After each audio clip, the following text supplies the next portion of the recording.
సింధు, ఈ బాక్స్ అయి ఉంటుంది.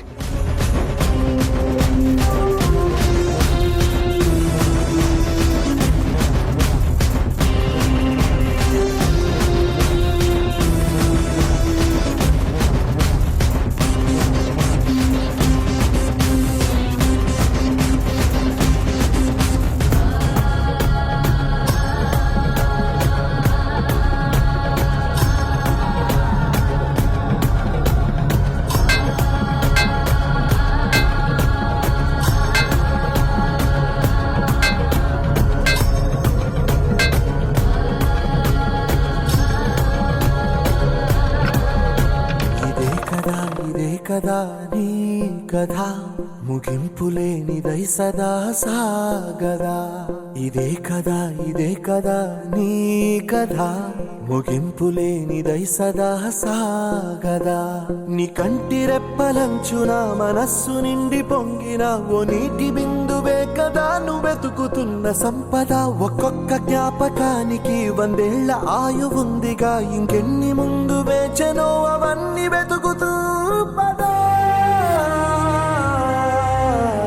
మనుష్యులందు నీ కథ మహర్షిలాగా సాగదా. మనుష్యులందు నీ కథ మహర్షిలాగా సాగదా.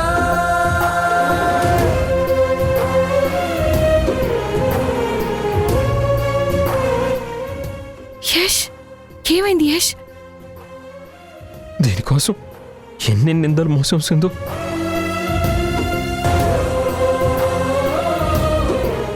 ఇంటి మీద రాళ్ళేశారు, శాపనార్థాలు పెట్టారు. చిన్న పిల్లలని కూడా చూడకుండా నాన్న మాటలు అన్నారు. కళ్ళ ముందు నిండు ప్రాణాలు పోయాయి. కుటుంబానికి దూరమై నేను జైలుకి వెళ్ళాను. మీతో తిరుగుతున్నానే గాని ఆకలి లేదు, నిద్ర లేదు, మనశ్శాంతి లేదు. చివరికి వీటిని కనిపెట్టాం సింధు.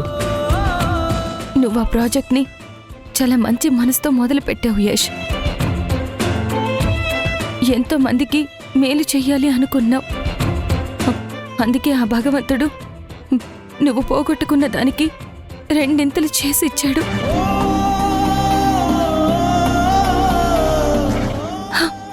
ఇక మనకున్న సమస్యలన్నీ తీరిపోయినట్టే యష్. అవును సింధు, అవును. సింధు, మనం ఈ బంగారాన్ని అస్సలు ఉపయోగించుకోకూడదు.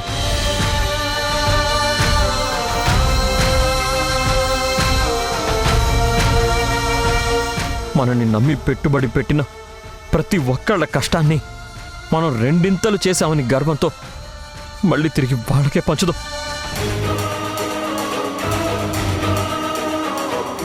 ఇది నా కష్టం కాదు సింధు, వాళ్ళ కష్టానికి దేవుడిచ్చిన ప్రతిఫలం. అవును యష్, నువ్వు ఏం చేసినా, ఏ నిర్ణయం తీసుకున్నా అది నేనెప్పుడు కాదన్ను.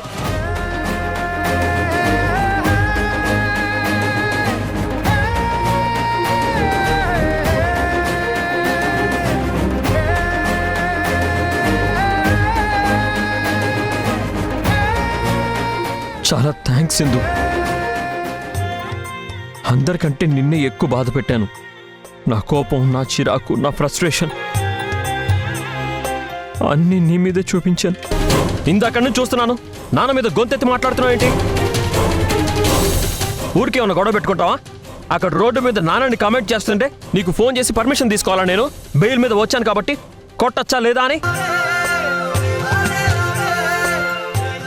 నువ్వు నన్ను అర్థం చేసుకొని మరీ భరించావు.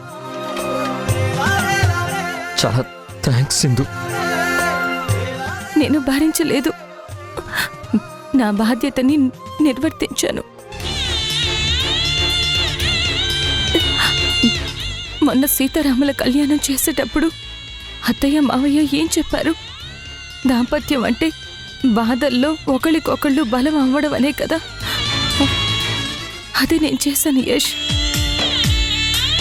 కానీ ఆ సీతారాముల్లా మనం ఎప్పటికీ విడిపోకూడదు సింధు. ఎప్పుడు విడిపోము. అత్తయ్య మావయ్య ఆరాధ్య, శశి, రిషి అందరితో కలిసి మనం సంతోషంగా ఉంటాం. రేపు మన పిల్లల పుట్టినరోజు. రేపే ఈ బంగారాన్ని అందరికీ పంచిపెట్టేద్దాం. యష్, మనం త్వరగా ఇంటికి వెళ్ళాలి. ఈ విషయం తెలిస్తే అత్తయ్య వాళ్ళు చాలా సంతోషపడతారు. అవును సింధు, నిజమే. వెళ్దాం పద. ఇంత బంగారాన్ని ఎలా తీసుకెళ్తాం యష్?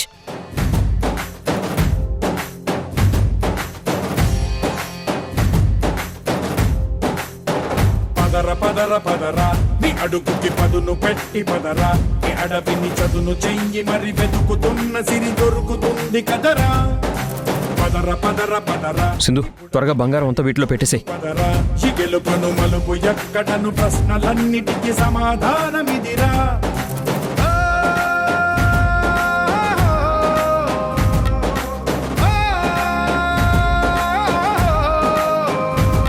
నీ కథ ఇదిరా, నీ మొదలిదిరా, ఈ పదమున మొదటడుగేయిరా. నీ తరమిదిరా అని తరమిదిరా అని చాటేయిరా.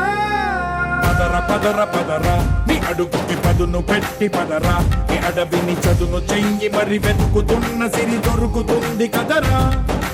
పదర పదర పదరా ఇప్పుడమిని అడిగి చూడు పదరా ఈ గెలుపను మలుపు ఎక్కడను ప్రశ్నలన్నిటికీ సమాధానమిదిరా.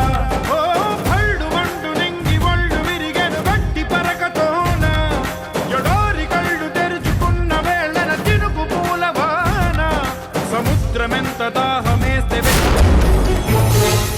అబ్బా.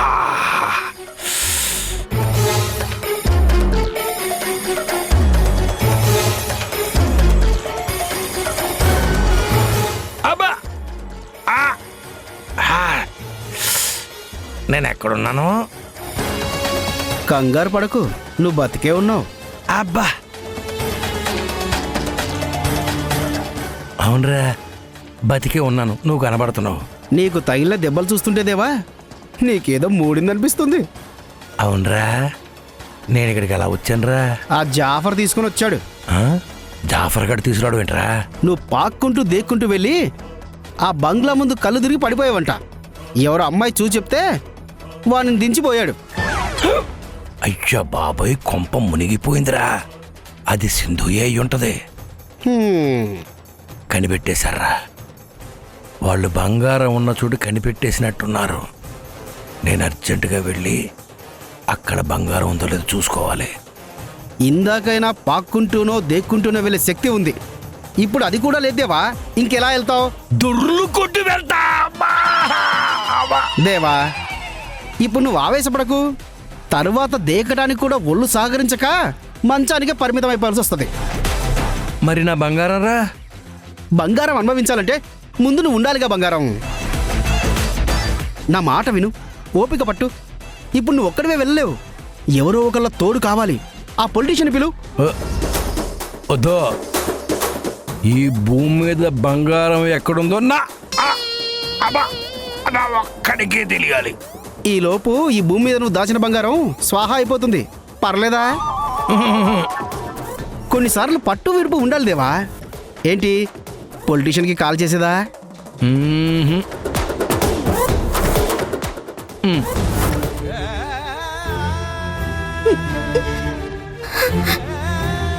అసలు ఈ పిల్లల్ని ఎవరు తీసుకువెళ్లారు? పసి పిల్లల్ని ఎటు తీసుకొని వెళ్ళుంటారు? ఇప్పుడు సింధు యశ్ వస్తే వాళ్ళకి నేను ఏమని చెప్పాలి అత్తయ్య? వాళ్ళకి నా మొహం ఎలా చూపించను? దాము, నువ్వేడవకు. పిల్లలు ఎక్కడికి వెళ్ళరు. లేదత్తయ్య, యష్కి మధ్య కోపం చాలా పెరిగిపోతుంది అత్తయ్య. బయట వాళ్ళతో పాటు సొంత అన్న కూడా మోసం చేశాడన్న ఆవేదన, మనం డబ్బు తిరిగి చెల్లించాల్సిన గడువు దగ్గర పడుతుందని టెన్షన్, ఇంకో పక్క డబ్బిచ్చిన వాళ్ళు ఇంటి మీదకొచ్చి పడతారన్న బాధ, వీటికి తోడు ఈ పిల్లలు కనిపించడం లేదని తెలిస్తే వాడు తట్టుకోలేడు. అయ్యో భగవంతుడా, ఈ ఇంటి మీద ఎందుకయ్యా సీత కన్ను వేస్తున్నావు? ఏడవకోమ్మా, ఏడవకు. అమ్మా నానమ్మా నువ్వెప్పుడొచ్చావు? నీతో తిరిగ్గా మాట్లాడతాను, ఒక నిమిషం. అమ్మా మన ప్రాబ్లమ్స్ అన్నీ సాల్వ్ అవ్వబోతున్నాయమ్మా. నేను నిర్దోషిగా నిరూపించుకోబోతున్నానమ్మా. మనల్ని నమ్మిన వాళ్ళందరికీ నేను న్యాయం చేయబోతున్నానమ్మా.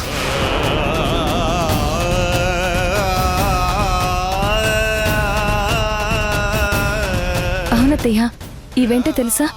ఆ మారుతీరావు మన డబ్బుని దాచి బంగారంగా మార్చాడు. దేవుడి దయవల్ల వాణ్ణి ట్రాప్ చేసి పట్టుకున్నాం. ఇక మనకు అన్ని మంచి రోజులే అత్తయ్య.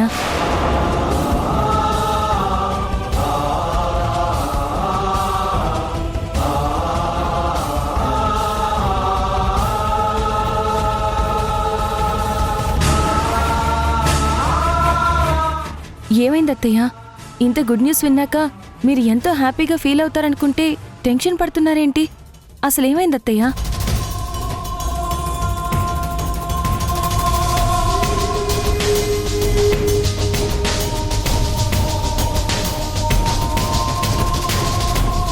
చెప్పండి అత్తయ్య. అది అమ్మా ఏమైందో చెప్పమ్మా.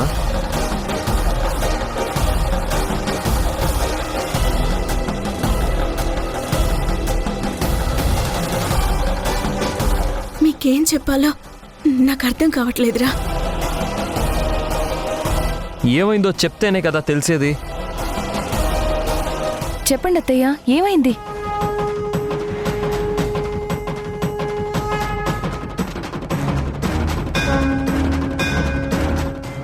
మీ అమ్మ నోటితో చెప్పలేకపోతుందిరా. అమ్మ సింధు, ఏం జరిగిందంటే పిల్లలు కనిపించట్లేదమ్మా.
అత్తయ్య, అత్తయ్య మీరేం మాట్లాడుతున్నారు?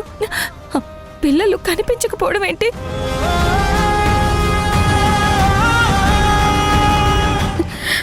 పిన్ని, ఏం జరిగిందంటే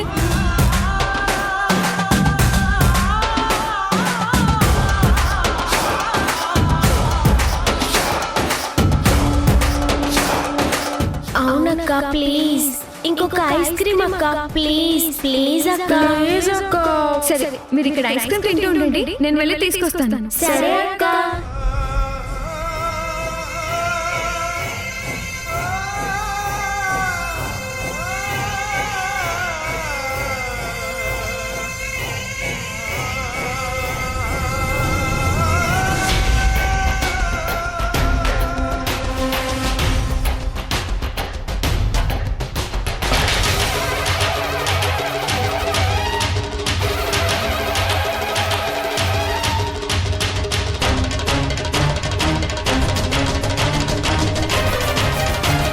ఏయ్, నీతో పాటే వచ్చారుగా, మరి అక్కడ లేకపోవడం ఏంటి? అంత కనిపెట్టుకొని ఉండలేని దానివి బయటికి ఎందుకు తీసుకెళ్ళావు? ఒరే, ఇది అసలే భయంతో వణికిపోతుంటే నువ్వు ఇంకా తిడితే ఇదేం చేయగలదు చెప్పు?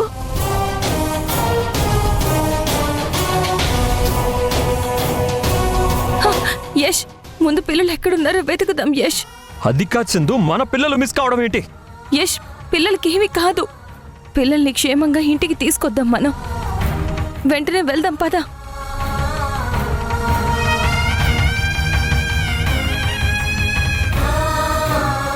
అత్తయ్య ఈ బ్రీఫ్ కేసులు జాగ్రత్తగా దాచిపెట్టండి.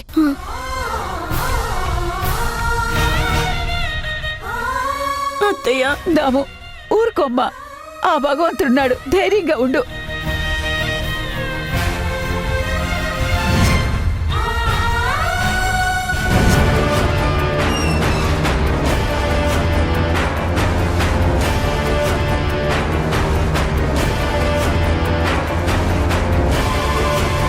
ఏయ్, నా పిల్లల్ని ఏం చేసావు? యష్, నేనేం చేశాను? మీరే నా కూతుర్ని నా దగ్గర నుంచి దూరం చేశారు. నేనేం అలాంటి దాని కాదు. ఏయ్, నటించింది చాలు. నా పిల్లలు కరిమించకుండా పోవడానికి కారణం నువ్వే అని తెలిసిన మరుక్షణం నేనే నిన్ను చంపేస్తాను. మీ కంటికి నేను ఎలా కనిపిస్తున్నాను? ఒక క్రిమినల్లా, కిడ్నాపర్లా కనిపిస్తున్నానా? ఎందుకు సింధు నా మీద ఇన్ని నిందలు వేస్తున్నారు? నువ్వేనా చెప్పొచ్చు కదా. ఏయ్, నా పిల్లలకి ఏమైనా జరిగిందో నిన్ను చంపేది యష్ కాదు, నేను. యష్, పద.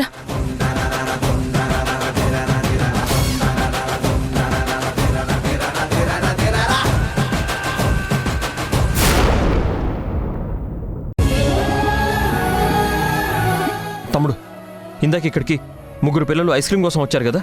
ఫస్ట్ ముగ్గురు పిల్లలు వచ్చి తీసుకెళ్లారు. తర్వాత పెద్ద పాప ఒక్కతే వచ్చి తీసుకెళ్ళింది.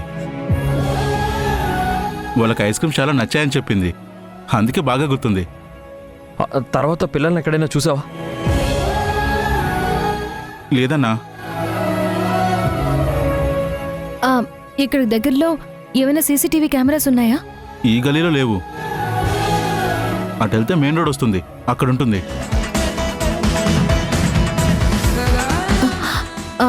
యష్, ఇప్పుడు ఏం చేద్దాం? ఇంకా టైం వేస్ట్ చేయదు సింధు, ముందు పోలీస్ కంప్లైంట్ ఇద్దాం, పద.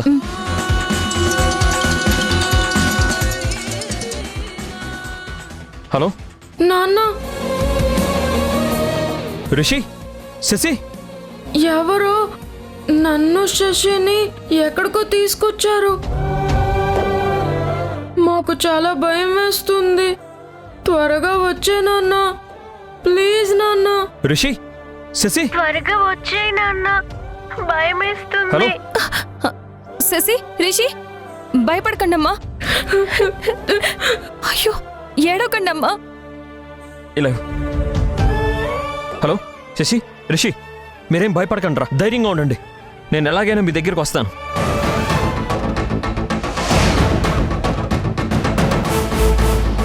ఎంక్వైరీ చేసిన చాలు, ఇంటికెళ్ళు. మాకేం కావాలో, నువ్వేం చేయాలో మళ్ళీ కాల్ చేస్తాం. రే, ఎవర్రా నువ్వు? అసలు నీకేం కావాలరా? పిల్లల్ని ఎందుకు తీసుకెళ్ళావు? వాళ్ళేం చేశారా? చెప్పానుగా, ఏం కావాలో, నువ్వెక్కడికి రావాలో చెప్తాను. అప్పటి వరకు ఎవరికి ఫోన్ చేయొద్దు. ముఖ్యంగా పోలీసుల ఛాయలకు కూడా వెళ్ళకూడదు. హలో హలో,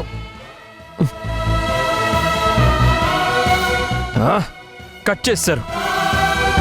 పోలీసుల దగ్గరికి వెళ్ళొద్దని వార్నింగ్ ఇస్తున్నాడు. అక్కడ పిల్లలేమో ఏడుస్తున్నారు. ఇప్పుడు ఎలా సింధు? ఏం చెయ్యాలి?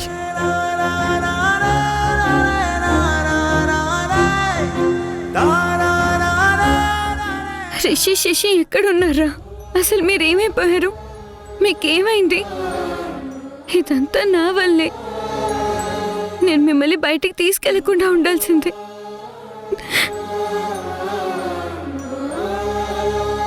అమారాధ్య, నిన్ను నువ్వు నిందించుకోకు.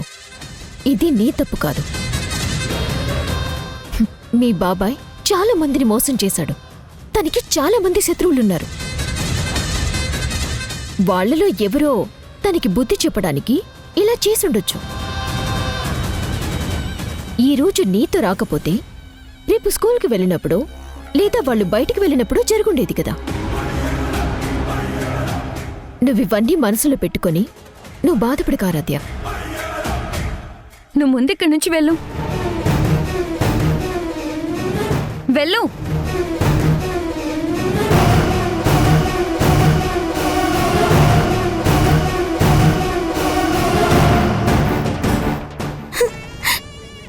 ఏంటి దాము ఏం జరుగుతుంది? తెలిసి తెలిసి పిల్లల్ని ఒంటరిగా ఎలా పంపించావు? ఒక సమస్య సాల్వ్ అయిపోయింది అనుకునే లోపే పిల్లల సమస్య వచ్చింది. ఛ! ఇలా జరుగుతుందని అనుకోలేదు చంద్ర. ఆరాధ్య వచ్చి అడిగేసరికి నేను కాదనలేకపోయాను.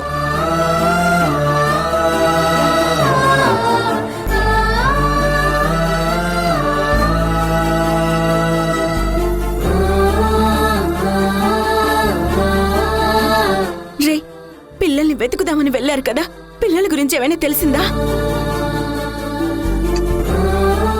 పిల్లల్ని కిడ్నాప్ చేశారమ్మా. పిల్లల్ని కిడ్నాప్ చేశారమ్మా. పిల్లల్ని కిడ్నాప్ చేశారమ్మా.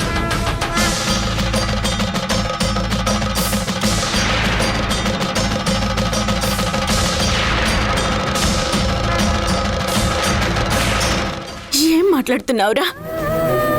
అసలు ఎవరు చేశారు? ఎందుకు చేశారు? వాళ్ళకేం కావాలంటారా అసలు? అవేవి తెలీదమ్మా. మళ్ళీ ఫోన్ చేస్తామన్నారు.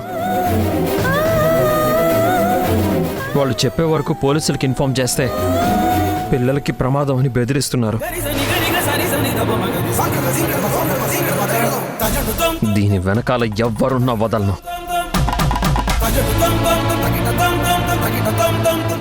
ఇలాంటిదేదో జరుగుతుందని నేను కంగారు పడుతూనే ఉన్నాను, కానీ పిల్లలకి ప్రమాదం వస్తుంది అనుకోలేదు.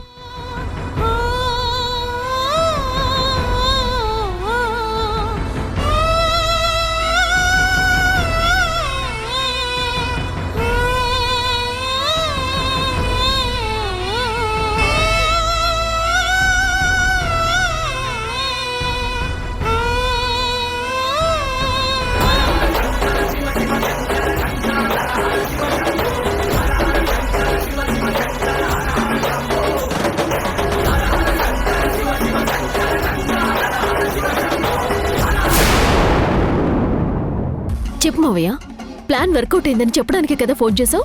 బంగారం మొత్తం పోయింది. వాడు మొత్తం కొట్టేసి వెళ్ళిపోయాడు.